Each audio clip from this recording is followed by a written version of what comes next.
Hello, Earthkins. Welcome back to Futurama Friday. Today we have issue number 12 for you, and as you can see on the front cover, Bender is welcoming you to check out the greatest show off Earth. And on the back cover, we have an ad for the Big Bad Book of Bart Simpson. The name of today's story is called Sideshow Fry, so let's jump right into it. The story begins with the Planet Express crew making a delivery of cotton candy suits to a space carnival. After completing the delivery, the crew takes a look at the freak show where they discover the horrors of the Five-Finger Man. As the crew continues their journey of freakish horrors, the crew is disgusted to learn that Fry has an outie belly button. Fry, however, stands up for himself against the ridicule of his co-workers and walks away, where he meets the bearded lady, who is impressed by his courage. Bender also meets his match when he finds an old army buddy that has stolen Bender's fame and become the star of the circus as the Unhuman Cannonball. Bender then sneaks into the dressing room of the Unhuman Cannonball and beats the crap out of him and steals his identity, just as the show is about to begin. Already in their seats, Fry and Zoidberg are called down by the ringmaster to help with a demonstration. Unfortunately, while Fry and Zoidberg are on stage, Jumbot malfunctions and Fry and Zoidberg are crushed underneath its foot. Fry and Zoidberg are then pronounced dead, and their ashes are given back to the Planet Express crew. Hermes then discovers a note left by Bender explaining how he is running away to join the circus.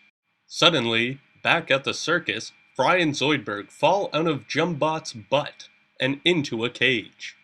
Back at Planet Express, Harold Zoid comes in to take over Dr. Zoidberg's job, where he informs Leela that Zoidberg and Fry are still alive, but are being kept as slaves in the freak show.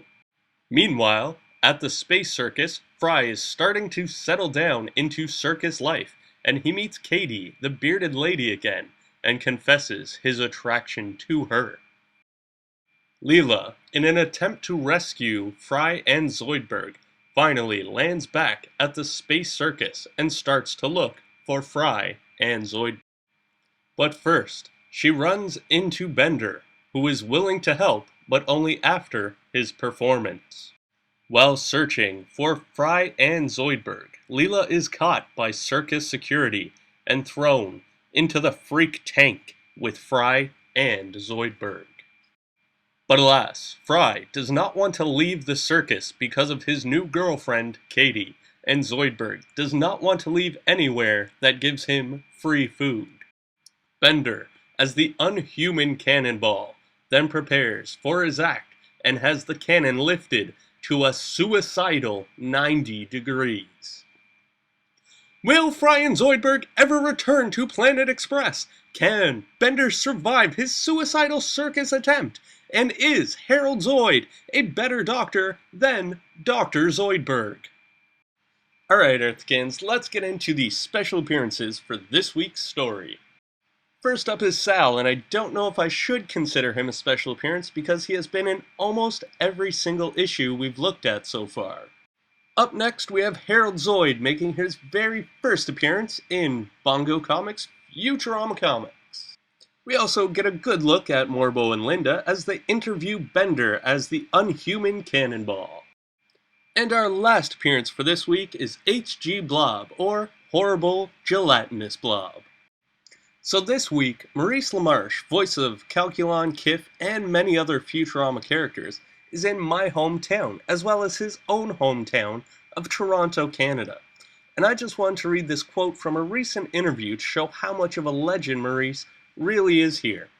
It states, "I started at Yuck Yuck's Comedy Club in Toronto. I actually was on the slate of comedians that opened the club in 1978, the very first night. It was at the corner of Bay and York Street, where there's now a huge multi-million-dollar condo. And then a few weeks later, along came this kid called Jim Carrey. I was 19 and he was 15. I remember his first night very well. When he tells the story and he was leaving the club and feeling a little dejected because his first set didn't go very well, he will say, "They came out and told me, 'Come on, don't give up.' Not after only one try, and they was me." Maurice LaMarche. That's all for this week. Don't forget to like, comment, and subscribe. You can also follow me on Twitter and Facebook for all kinds of daily Futurama awesomeness. Also, don't forget to sign the Save Futurama petition. Links for all three are in the description box below, and I will see you next Friday for issue number 13.